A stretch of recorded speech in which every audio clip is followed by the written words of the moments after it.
quarta-feira da primeira semana da Quaresma. Eu sou o Padre Pedro Paulo e começamos agora mais um programa, a Bíblia no Mundo de hoje. Bem, nesta quarta-feira, vamos fechar o ciclo das leituras desse domingo, com a segunda leitura extraída da primeira carta de São Pedro, capítulo 3, 18 a 22. Caríssimos, Cristo morreu uma só vez pelos pecados, o justo pelos injustos, para vos conduzir a Deus. Morreu segundo a carne, mas voltou à vida pelo Espírito.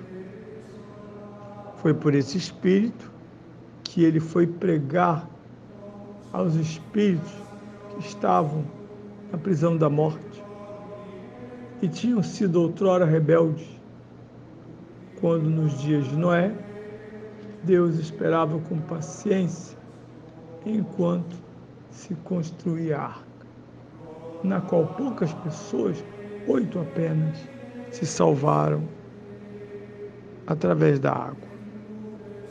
Esta água é figura do batismo que agora nos salva, que não é uma purificação da imundície corporal, mas o compromisso para com Deus de uma boa consciência.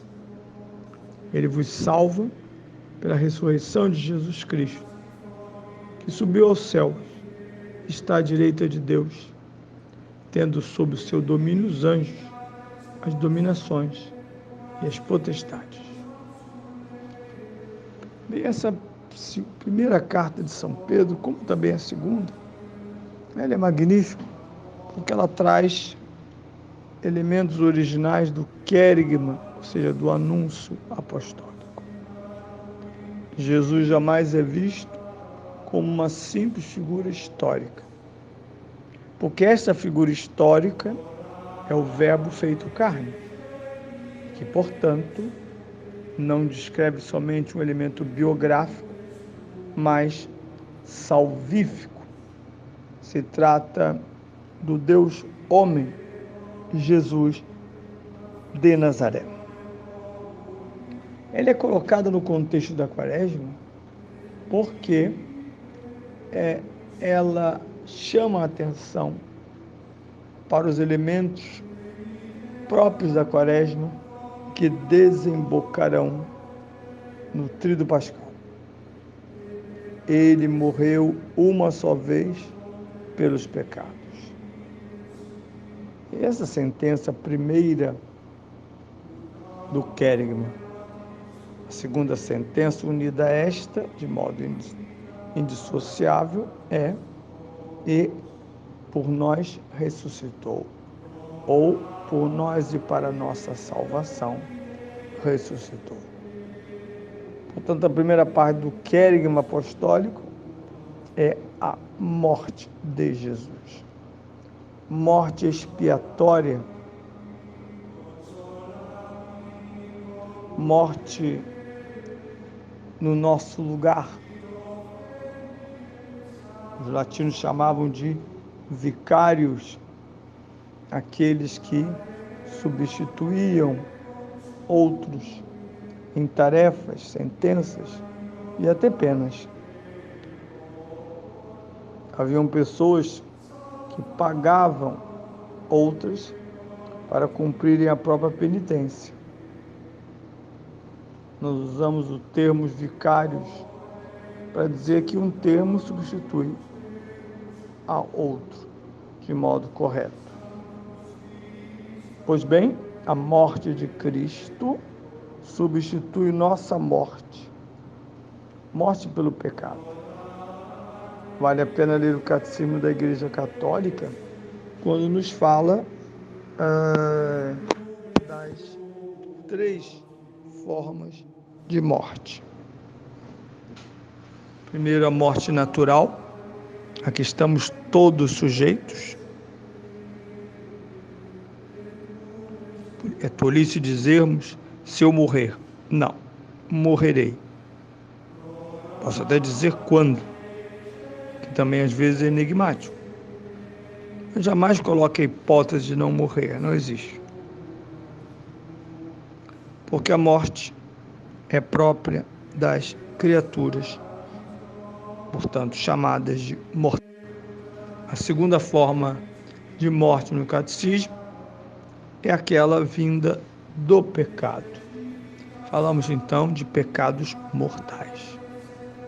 Pecados que ferem de tal modo a alma que a separa da vontade e da salvação de Deus. São Paulo chegou a dizer na carta aos Romanos: o salário do pecado é a morte.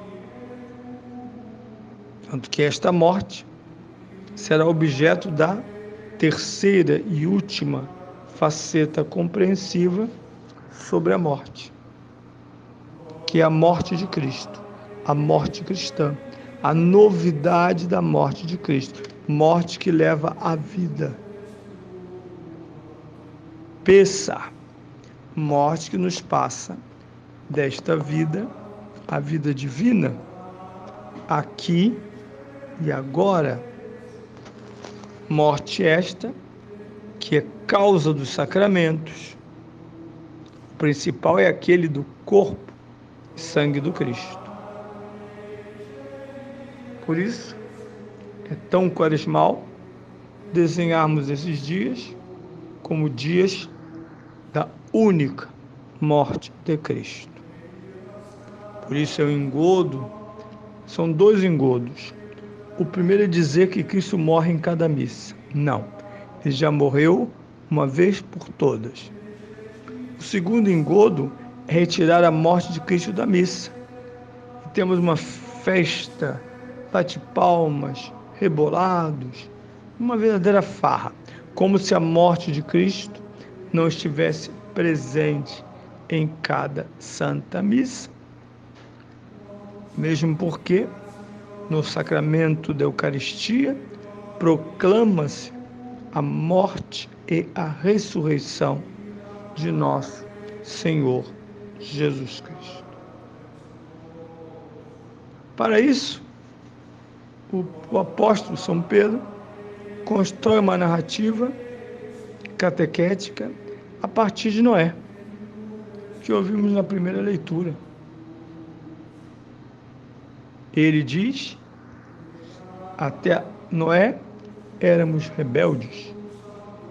E, no entanto, enquanto Deus construía a arca, esperava a conversão dos homens, que não veio, e os tornou vítimas de si próprios, quando a arca se fechou e 8 pessoas foram salvas. Tempo. E esses dias nós cantaremos e meditaremos que a Quaresma é tempo de conversão. Aliás, tema retirado da segunda carta aos Coríntios, a carta das lágrimas, em que São Paulo diz: eu vos rogo, reconciliai-vos com Deus enquanto é tempo, enquanto Deus se deixa encontrar. Recordai-vos que nós, a Igreja, somos embaixadores da reconciliação. Reconciliação é sinônimo de salvação. Nenhuma dúvida quanto ao fato de que a segunda leitura coloca o batismo como a nossa salvação. Não por acaso a Igreja é chamada de arca. Não só a arca de Noé, como a arca da aliança que está no templo. Quando entramos na Igreja pelo batismo, estamos a salvo, estamos na barca da Igreja. Nenhum elemento externo pode nos destruir. O que, aliás, Jesus diz a São Pedro: as portas do inferno não prevalecerão sobre a Igreja. E o autor conclui, São Pedro, o tema da morte com o querigma total, morte salvífica e ressurreição triunfante. É desse duplo mistério, num único mistério, que nós chamamos Páscoa, que encontramos o caminho que nos liberta deste mundo, sãos e salvos.